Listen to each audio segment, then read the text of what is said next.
Hi friends, welcome to my channel. ఈరోజు నేను ఇదిగోండి ఆకుకూర చూపిస్తున్నాను.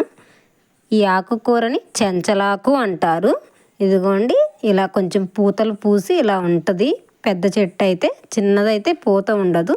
ఆకు ఇలా ఉంటుంది. ఇది ఎక్కువగా చాలల్లో కలుపు మొక్కలాగా మొలుస్తుంది. ఇది చాలా వరకు పల్లెల్లో అయితే అందరికీ తెలుసు. కొంచెం టౌన్లో ఉన్న వాళ్ళకైతే కొంచెం తెలియదు. కానీ ఈ ఆకు వల్ల చాలా బెనిఫిట్స్ ఉన్నాయి. అదిగో నేను మొన్న పొలం వెళ్ళినప్పుడు తీసుకొస్తానని చెప్పి చూపించాను కదా, ఆ రోజు కూర చేస్తానని. అదిగోండి ముందు అలా కట్ చేశాను. కట్ చేసినాక వాటర్ పోసి బాగా గిలకొట్టి కడిగాను.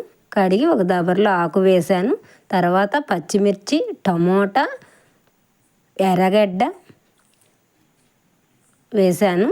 అదిగోండి కొంచెం చింతపండు, పసుపు, కొంచెం కారం, ఎందుకంటే ఇందాక పచ్చిమిర్చి వేసాం కాబట్టి కొంచెం కారం వేసుకోవాలి. సాల్ట్ వేసుకొని ఒక గ్లాసు వాటర్ పోసుకొని ఉడికించుకోవాలి. ఉడికించిన తర్వాత నీళ్ళు కొంచెం అయిపోయినాక కొంచెం లైట్గా ఉన్నప్పుడు దించుకొని వెనుపుకోవాలి. ఈ విధంగా వెనుపుకున్నాక తిరుగుమాత పెట్టుకున్నాం. తిరుగుమాతకి ముందుగా గ్యాస్ వెలిగించి ఒక దబర పెట్టి ఆయిల్ వేయాలి. ఆయిల్ వేసి ఆవాలు, జీలకర్ర, ఎండుమిర్చి, కరివేపాకు అన్నీ వేసి, తెల్లబాయలు ఇవన్నీ వేసి వేగిన తర్వాత ఎనిపిన ఆకుకూరని దాంట్లో వేసుకోవటమేను ఫ్రెండ్స్.